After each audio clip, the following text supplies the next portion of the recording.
চারটা প্রচলিত চারটা ধর্ম, যেমন বুদ্ধিজম, হিন্দুইজম, খ্রিস্টানিজম এবং ইসলাম, এই চারটা ধর্ম মিলে একটা নতুন ধর্ম করা যায়, এটা কিছু মানুষ মত দিল। আর কিছু মানুষ বলছে না, এটা সম্ভব না, ইসলাম ইসলামের জায়গায় থাকবে, অন্যান্য ধর্ম অন্যান্য ধর্মের জায়গায় থাকবে, তবে আমরা সবার সাথে সম্প্রীতি বজায় রাখবো, কারোর সাথে কারো কোনো দ্বন্দ্বে আমরা যাব না।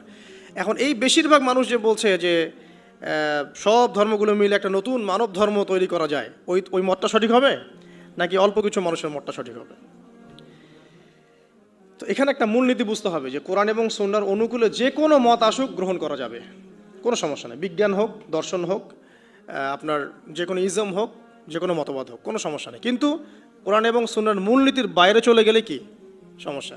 এখন হয়তো প্রেশারাইজড করে যদি কেউ চাপিয়ে দেয়, সেটা আলাদা বিষয়, আপনি মানতে বাধ্য হয়েছেন, সেটা আলাদা বিষয়। কিন্তু মন থেকে যদি স্বীকার করে নেন যে না, ইসলামের বাইরেও অন্যান্য বিষয়গুলো মেনে নেওয়া যায়, তাহলে সমস্যা। আল্লাহ পাক আমাদেরকে বোঝার তৌফিক দান করুন। এখন একটা দিকে ফোকাস করে আমি আলোচনাটাকে এন্ডিংয়ের দিকে নিয়ে যাবো ইনশাআল্লাহ। সেটা হলো যে আল্লাহ রাব্বুল আলামিন আমাদেরকে পৃথিবীতে পাঠিয়ে দিয়েছেন, সেই আল্লাহর কাছে আমাদেরকে ফিরতে হবে না? ফিরতে হবে। আল্লাহ পাক এমনি এমনি পাঠিয়ে দেননি, সময় দিয়েছেন, আসমানি কিতাব দিয়েছেন, নবী রসুলও পাঠিয়েছেন। কারণ আসমানি কিতাব তো আমরা এমনি এমনি প্র্যাকটিস করতে পারবো না। হাতে একটা কোরআন ধরিয়ে দিলেই তো সবাই আমল করতে পারবে না, পারবে? একজন রোল মডেল তো লাগবে, একজন গাইডলাইন তো লাগবে। সেই আদর্শ গাইডলাইন হচ্ছে রাসূলুল্লাহ সাল্লাল্লাহু আলাইহি ওয়াসাল্লাম। তাকে দেখে আমরা শিখেছি কিভাবে কোরআন আমল করতে হয়, কিভাবে হাদিসের উপর আমল করতে হয়। এটা সাহাবীরা দেখে শিখেছেন, সাহাবীদেরকে দেখে তার পরের জেনারেশন শিখেছে, তার পরের জেনারেশন দেখে শিখেছে। এভাবে আস্তে আস্তে সিনাই জ্ঞানটা কী হয়েছে, চলে এসেছে। পরে এখন আমরা কিন্তু নবীকে দেখতে পারি না, এখন আমরা দেখি শুধু কোরআন একটা কপিজ এবং হাদিসের কিছু বই। আমরা কিন্তু নবীকে দেখি নাই সাল্লাল্লাহু আলাইহি ওয়াসাল্লাম, আমরা সাহাবীদেরকেও দেখি নাই, আমরা তাবি কাউকে দেখিনি, ইমামদেরকেও দেখি নাই। 4 ইমামকেও দেখেছেন? দেখেন নাই। এখন কোরআন এবং সুন্নাহর এই যে সিলেবাস আপনি কিভাবে ফলো করবেন? সমকালীন বরেণ্য ওলামায়ে কেরাম যারা আছে, তারা যেভাবে কোরআন সুন্নাহর ব্যাখ্যা করছেন, এই ব্যাখ্যাগুলোকে আপনি আগের কিতাবের সাথে মিলিয়ে দেখবেন, যদি ঠিক থাকে এই ব্যাখ্যা গ্রহণ করবেন। মানে আমরা এখন আলেম ওলামাদেরকে দেখে দিন শিখছি। যে কোনো মাসআলা জানতে হলে আপনি আলেমের কাছে আসেন না? একটা জব করছেন, জবের বিষয় আপনি হয়তো জানেন না, যেখানে হালাল কতটুকু হারাম কতটুকু, আপনি এসে কাকে জিজ্ঞাসা করেন? ইমাম সাহেবকে বা আলেমকে জিজ্ঞাসা করেন। তিনি কোরআন হাদিস ইস্তেহাদ করে গবেষণা করে আপনাকে একটা মত দেন। এই মতটা আপনি ফলো করেন না? এটাই মাযহাব, এটাই হচ্ছে মাযহাব, যেটা না মানলে অবশ্য একজন মানুষ ইসলাম প্র্যাকটিস করতে পারবে না। কারণ সবাই তো আর কোরআন সুন্নাহর সব জ্ঞান লালন করে না, করে?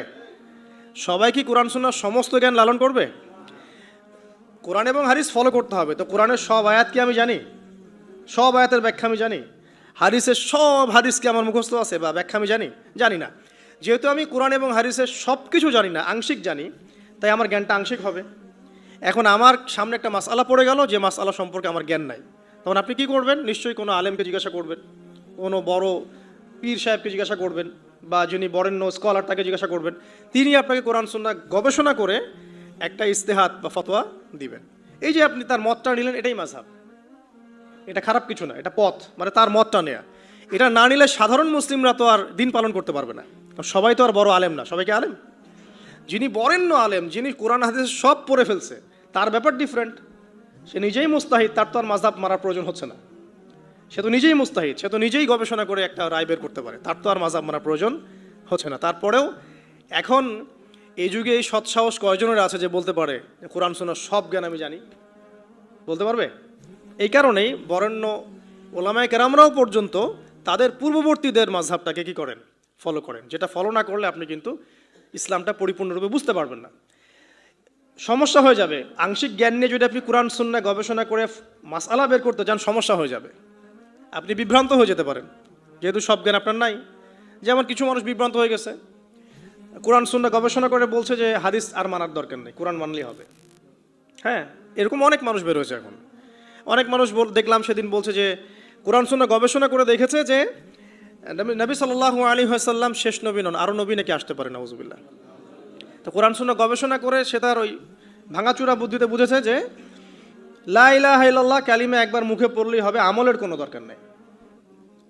আবার এক শ্রেণী বের হচ্ছে, ওরা বলছে যে কবিরা গুনাহ যদি করে কেউ, কবিরা গুনাহ যদি কেউ করে ফেলে, সে কাফের হয়ে যাবে।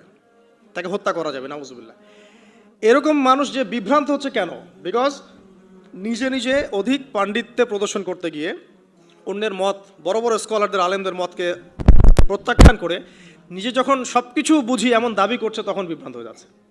এই কারণেই পূর্ববর্তী রিনাউন্ড ওলামায়ে কেরাম যারা আছেন, ইমাম, ফকিহ, মুস্তাহিদ যারা আছেন, তাদের রায়গুলো এত ইম্পর্টেন্ট। এই কারণে তারা গবেষণা করে উম্মাকে 100 বছর এগিয়ে দিয়েছেন। এখন কি আমি আবার 100 বছর পিছন থেকে শুরু করব? বুঝাচ্ছি, দাঁড়ান। মেডিকেল সায়েন্স আছে না, মেডিকেল সায়েন্স, মেডিকেল সায়েন্সের যে বইগুলো পড়ে মানুষ ডক্টর হয়, সেই বইগুলো ওই সেকশনের বিজ্ঞ পণ্ডিতরা লিখেছেন না? এখন কেউ যদি ডক্টর হতে চেয়ে বলে যে আমি এই বইগুলো পড়বো না, আমি আবার নতুন করে বই লিখে বই হয়ে পড়ে ডক্টর হবে? যদি করতেও পারে, তাও তো আর সে 100 বছর পিছায় গেল।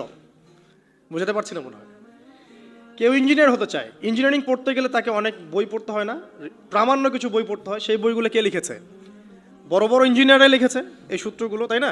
এই বইগুলো পড়ে তারা ইঞ্জিনিয়ার হচ্ছে। এখন একজন চিন্তা করলো যে আমি ইঞ্জিনিয়ার হব, ইঞ্জিনিয়ারিংয়ের যত বই আছে নিজে আমি গবেষণা করে আবার নতুন বই লিখে ওই বইগুলো পড়ে আমি কি হব? ইঞ্জিনিয়ার হব। এই যদি ইঞ্জিনিয়ার হয়ও, তাহলেও কিন্তু 100 বছর পিছিয়ে গেল।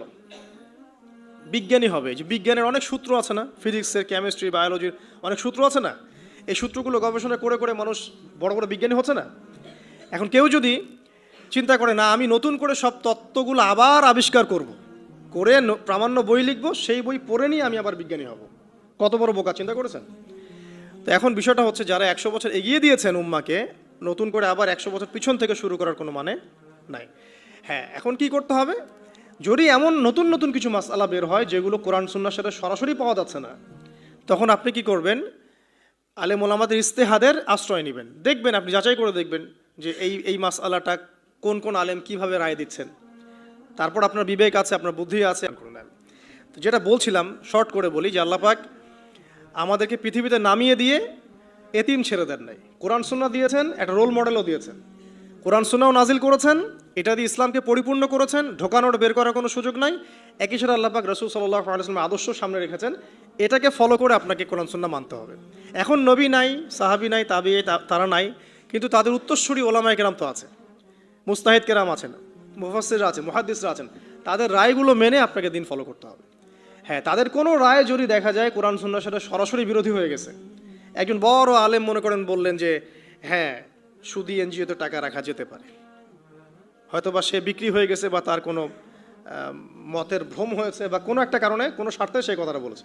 এবার আপনি বুঝতে পারছেন তার নাম অনেক বড়, টাইটেল অনেক বড়, কিন্তু সে সরাসরি কোরআন সুন্নাহর বিরোধী একটা কথা বলছে। আপনি নিবেন? তখন আপনি নিবেন না, তখন ওই মাসআলাটা নিয়ে অন্য আলেমদের কাছে যাবেন,